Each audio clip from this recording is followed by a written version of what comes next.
નમસ્કાર, આપ જોઈ રહ્યા છો સ્પાર્ક ટુડે ન્યૂઝ. સમાચાર સુરતથી મળી રહ્યા છે.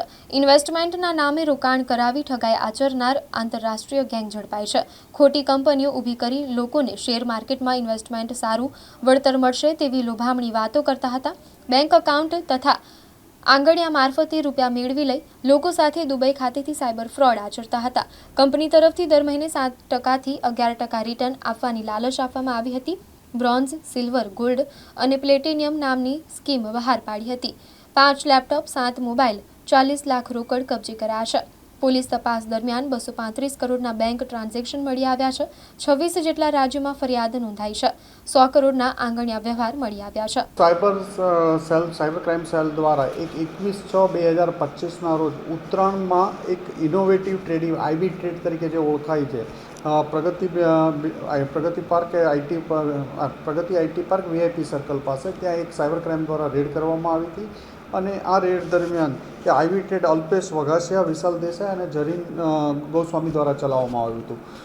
આ લોકો આઈવી ટ્રેડ અને એક રાજકોટની સ્કાય ગ્રોથ વેલ્થ મેનેજમેન્ટ, આ બંને બધા મળી અને લોકોને, ભારતીય નાગરિકોને ખૂબ જ પૈસા ઇન્વેસ્ટ કરાવીને ખૂબ જ ઊંચા વળતરના આશાએ એમની પાસેથી લાખો રૂપિયાનું રોકાણ કરાવવામાં આવતું હતું અને આ પૈસાનો એ લોકો એમની સાથે છેતરપિંડી કરવામાં આવતી હતી.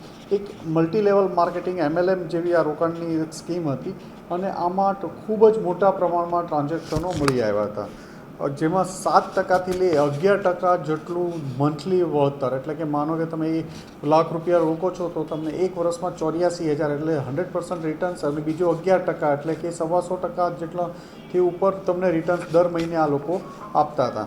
આ સ્કીમમાં એમને મિનિમમ 18 મહિનાથી વધુ સમય માટે રોકાણ કરવું પડે.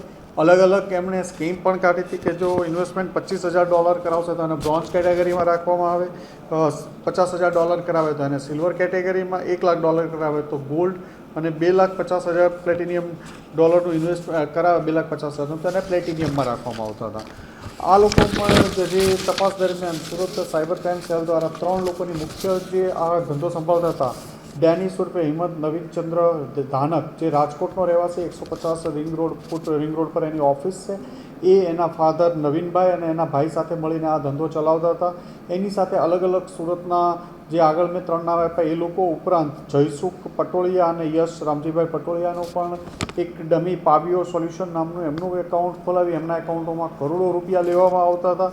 આમના સર્ચ દરમિયાન પોલીસને 4 જેટલા લેપટોપ મળ્યા આવ્યા છે, 5 લેપટોપ, 7 મોબાઈલો મળ્યા છે, ડાયરીઓ, ટેબ્લેટ, રાઉટર, ચેકબુકો, અને બંને જગ્યાએ રાજકોટ અને સુરતમાં સર્ચ દરમિયાન 40 લાખથી વધુની રોકડ પણ પોલીસે કબજે કરી છે. આ કામે મુખ્ય આરોપી જે છે ડેનિસ ઉપરાંત એના ફાધર નવીનભાઈ, આ લોકોની અને એ લોકો છે. અને આમની તપાસ દરમિયાન જે એકાઉન્ટો હતા એમાં 26થી વધુ અલગ અલગ રાજ્યોમાં NCCRP પોર્ટલ ઉપર ફરિયાદ છે, જેમાં બિહારમાં 1, હરિયાણામાં 2, ઝારખંડ, કર્ણાટક, મહારાષ્ટ્ર, તામિલનાડુ, તેલંગાણા, ઉત્તર પ્રદેશ, મધ્યપ્રદેશ, વેસ્ટ બંગાળ, દિલ્હી, AP અને મણિપુરમાં હતું. આમના બેંક એકાઉન્ટમાં બધી જે પ્રાઇમરી અમે સર્ચ કરી રહ્યા છીએ તો 235 કરોડથી વધુના ટ્રાન્ઝેક્શનો તો પ્રાથમિક દ્રષ્ટિએ મળી આવ્યા છે. આંગડિયામાં અંદાજિત 101 કરોડ જેટલાના રોકડના વ્યવહારો પણ આ લોકોના મળી આવ્યા છે. એટલે એક ખૂબ મોટા પ્રમાણમાં ફ્રોડ, લોકો સાથે છેતરપિંડી કરવાનું એક MLM સ્કીમ ચાલતી હોય એ બાબતે સુરત સાયબર ક્રાઇમ સેલ દ્વારા ગુનો દાખલ કરવામાં આવ્યો છે અને આગળની તપાસ હાથ ધરવામાં આવી છે. હાલમાં 3 આરોપીની ધરપકડ કરી છે, એમની પૂછપરછ ચાલી રહી છે અને આમાં વધુ લોકો આગળ અમુક દુબઈ પણ નાસી ગયેલા છે, દુબઈ બેસીને આ નેટવર્ક ચલાવતા હતા, એ બાબતે પણ તપાસ કરવામાં આવી રહી છે. MLM માર્કેટિંગ છે, સાંકળ સિસ્ટમથી કેટલાક લોકો ભોગ બન્યા છે? અંદાજિત એક અંદાજ પ્રમાણે 11,000થી વધુ લોકો જોડાયેલા હોવાની શક્યતા છે આ MLM સ્કીમમાં.